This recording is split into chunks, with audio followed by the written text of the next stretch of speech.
Coming from our screen to yours on Art Rocks, a New Orleans original with an international fan base. There's the artist who sees the culture and who mimics the culture. But then there's another artist that I'm partial to. This artist is born of the culture, and when he produces something, he produces it from a place where he's not trying to mimic. He's creating the culture. The craft of crafting fantastical beasts. It's kind of one of those processes where you become someone who wears many hats. And bringing folk music full circle. But the performers really love this place. It's acoustically perfect. They could play unplugged here. Those stories are up next on Art Rocks.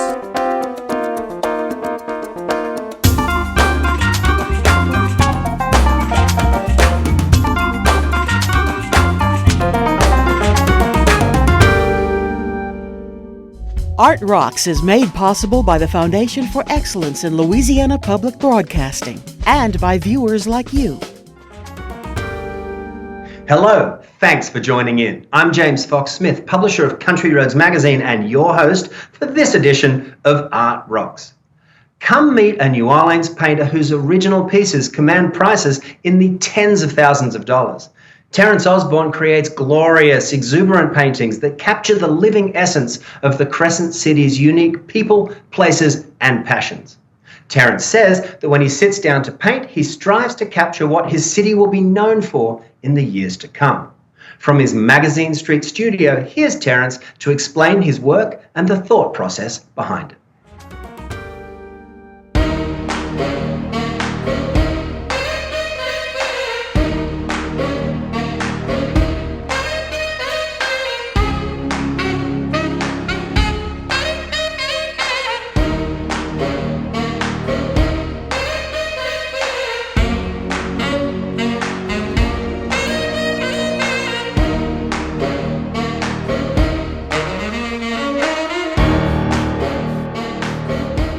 I'm 1 of 5. We used to play under our house. These shotgun houses, they're raised. So we used to play archaeologists, digging up bottles and things like that. I developed a love for antiques and rustic things and all things in New Orleans. My mom collected a lot of antiques, right? That was something that she did. A lot of rustic stuff she liked.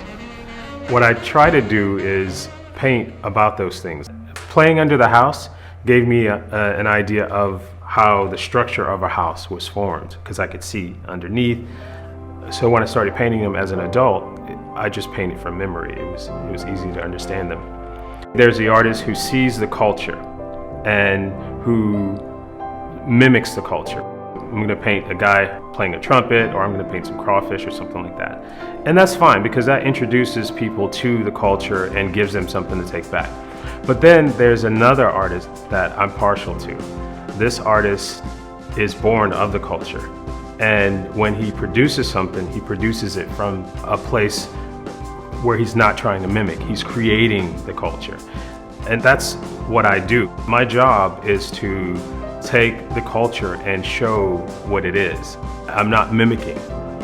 I'm giving birth to culture, and so when people see my work, they recognize that. People who are not artists, they experience the same thing that I experience when they look at the city, locals, right? The difference is that I have the motor skills to interpret my perceptions. Even though someone might think of what Mardi Gras is, I can paint the expression of it. There's this piece called Throw Me Something Mister, where this lady has her arm stretched out and she has beads, and you can see the enthusiasm in her face. She is Mardi Gras personified, right? Now that's how everybody feels, but I can paint about it. Most of my pieces originally were about the houses and the neighborhoods and things like that, but I'm gradually starting to move into painting people more, and then putting houses on their heads, or umbrellas on their heads, or alligators, anything that represents the culture here. I've been painting a lot of women in sort of a regal look, centered around something having to do with Mardi Gras or New Orleans. And oftentimes I use my wife and my daughter as models. I'll take a picture of them with the right angle and paint them in. Sometimes it's my wife's eyes and my daughter's face, or vice versa, just to create these women. typically something centered around Mardi Gras, and I enjoy that. I put my family in my work. I've always done that. I don't know what else I would paint. For me, that's real life. I do imaginary things, but it's always grounded in what's real to me. Lady Mardi Gras is my absolute favorite. I use this image on all of my cards and the advertise and all. She is a combination of my wife's eyes and my daughter's face. She's also a combination of Mardi Gras and the Day of the Dead. You could easily find her at a ball or something. She would be the lady that stands out. When I painted this piece, I needed something to intertwine her hair through the house to lock the house on her head. So I added these birds. Then I added the cat because I tend to add something that doesn't belong, because birds and cats don't really get along, to give it contrast. Also, the black cat is mysterious as well, so it gives her that sort of mystery about her. The Bayou St. John Bridge is actually called the Magnolia Bridge, right? And one day, this lady called me and said, my husband and I are retired, and one of our favorite things to do is to sit on the porch, sip wine, and watch people get married on the bridge. You know, it's mostly a pedestrian bridge. So she says that her husband mentioned one time, he said, honey, when I die, I would love for a band to second line across that bridge to celebrate my life. So she said, his birthday's coming. She said, I want to give him the gift before he dies. Could you paint a scene of a band celebrating my husband's life on the bridge? So I did. And also I put them in the boat on the scene. And also my wife is in the center of that bridge. So I thought that was a sweet sentiment for her husband.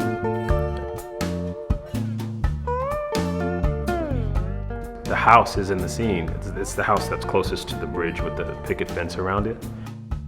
Uptown Bound is one of my favorite ones because it has all of my family's names in it. So on the left, if you look at the buildings, you'll see Stephanie, my wife. The second one is Seth. He's my 20-year-old. He's a culinary artist in the family. Then LT is my oldest. LT stands for Little Terrance. He's not so little, he's 26. He's a graphic artist. And then there's a sign that says Sydney. My daughter, she's 17 and she's a vocal artist. And 524 on the streetcar is my wedding anniversary date. So it's the only one that has my entire family in it. And the streetcar is nice. This pandemic was happening and you saw all of these women. 80% of the people who are in the medical industry on the front lines are women. So a friend of mine suggested that I paint the Rosie the Riveter. I thought it was a fantastic idea. His wife was a nurse, so I painted her. And what I ended up doing was donating about 5,000 of the posters to the hospitals in New Orleans and some hospitals around the country. And the image went viral. I really felt like I was contributing to the pandemic. This piece is called Cajun Airbnb. And I'm still working on it at the moment, but the idea is that in New Orleans, it's common to see a refrigerator on somebody's porch, right? We take things that are inside and put them out and vice versa. So this is an image of that extreme idea where there are no walls and things are kind of inside and outside on the bayou. So Cajun Airbnb, it's meant to be funny. There's no competition for the Jazz Fest poster. This one guy called and said, I'm responsible for selecting the artists for a jazz festival, and I'd like you to do the Jazz Fest poster. So that was in '07. Jazz Festival is the highest grossing festival in the world. The Jazz Fest poster is the highest grossing festival poster in the world. So if you get it, of course it's a huge honor. Your work goes all over the world. If your poster does well, they call you again to do another poster. So I've done 5 Jazz Fest posters so far. That really put me on the map early on. Most people think that the artist creates it all, but it's not. It's more of a collaboration between the producer of it and the artist. The most excitement I got was when my 3rd poster did well. The 3rd one is one of Jazz Fest's bestsellers, The Trombone Shorty, the 2012. I like how it came out. I like the enthusiasm that everyone got from it. I enjoyed working on it. Artists tend to marry an idea and stick to it. If it works, then you stay there and you keep creating from that point. I think that is a dangerous place to be, right? So I've always taken those rules and broken them. And that was my philosophy when I was teaching kids.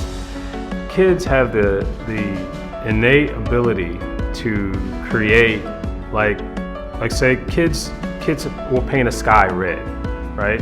Now, they do it with no problem.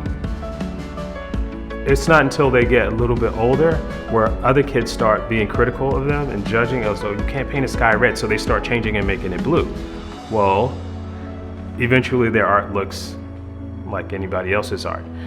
So my job was always to reverse that. No, if you want to paint a sky red, paint it red, and then make it make sense.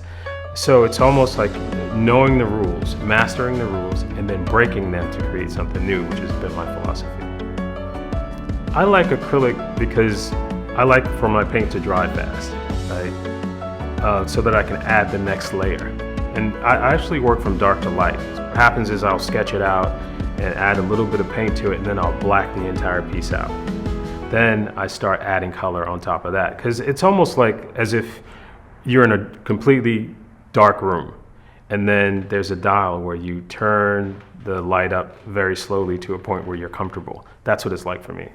My mom did art as a hobby, so I picked it up from her really early in elementary. And then by the time I made it to middle school, I was in a program called TAV, Talented Arts Visual, where a practicing professional artist would come and pull me out of class, work with me for about an hour, and then put me back in class. I met what I considered a real artist at that time. After middle school, went to NOCA. NOCA is New Orleans Center for Creative Arts. Now, this is an excellent school. You'll often hear someone who graduated from NOCA say that they learned more at NOCA than they did when they got to college. And it's true, because I remember all of the classes that I went to once I got to college, I was like, oh yeah, I'm familiar with this, I'm familiar with that. Richard Thomas, who's a local artist in New Orleans, he's been pretty successful. A friend of mine, while I was at NOCA, brought me to his gallery. There's this artwork all over. I hadn't met the guy yet. Real colorful stuff. And so this black guy comes out from the back and he introduces me to him, and he's the artist. I didn't expect it to be a black guy. You meet artists, but you don't meet gallery owners, and they're black. He puts this book in front of me, and it has newspaper clippings and magazine clippings and things like that of articles of him and what he's selling his work for and all. So I'm looking through, and I remember reading some of them, and I'm like, oh, that's the guy. And he's right in front of me. So I immediately saw myself when I looked at him. And so fast forward, here we are. So Richard Thomas has been the biggest influence in my life, as far as art, and also I became his assistant. So for about 4 years, I assisted him in his gallery, and he gave me my first canvas and brushes and pretty much taught me the art game. Xavier prepared me for other things, like I took a speech class when I was a freshman, which I thought was absurd. Like, I know how to speak English, right? But what I learned by being in that class, like writing speeches and then getting up in front of the students and having to do a speech in front of that was a lot of pressure, and a lot of those things I use today when I have to do speeches. So Xavier gave me more of the content of my work. I minored in theology and sociology there, so that ended up being more of the subject matter of my work than anything. At one point, I had originals for about, let's say, about $500, right? Which was a big deal. I was teaching at the time. I was having an exhibition. Well, my wife, who has mostly done the business throughout my whole career, she was responsible for doing the labels on my artwork. So, and there was this piece that I really liked, and I wanted to sell it for more. So my wife says, well, what do you want to sell it for? Well, I thought, well, most people won't buy it at $500. That, you know, we sell it here and there, but that might be a stretch. I really would like $700. But I don't think anybody's gonna buy it for that. So what she did was when she made the label, she added the $700 label to that one without me knowing. So this guy walks up to the painting and he says, well, how come all of these paintings are $500, but this one is $700? And the first thing I think of was, well, I like it, that's why it's that, and which was the truth. So he says, well, it's not like you're famous or anything. Why don't you sell it to me for $500 like the rest of them? So I said, no. That was, so then the next day, this lady walks up and says, so this one's $700, I'll take it. And from that point on, all of my work was $700. And then I moved one to $1,000. So I kept playing this game where the next one was $1,200, and eventually my work, so I've sold pieces for about $75,000 so far. I'm willing to discuss money because I like to tell all secrets, because I would have liked to known at that time when I was just beginning what are the fundamentals for success, because they don't really teach you that in school. I don't get excited by the money. I'm more excited by the exchange of the person who gets my artwork and appreciates it than the money. When I sell a piece, I know I can pay some bills and I know we can take a vacation. That's what's fun about it.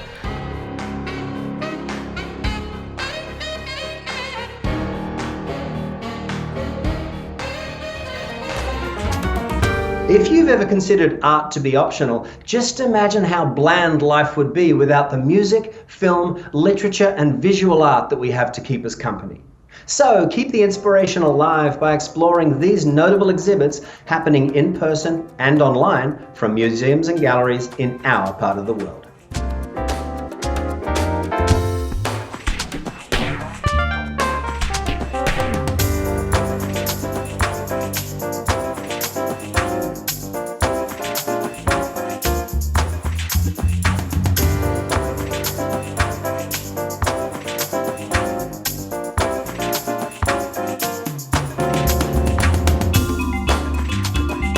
For more about these and many more events in the arts, visit lpb.org/artrocks.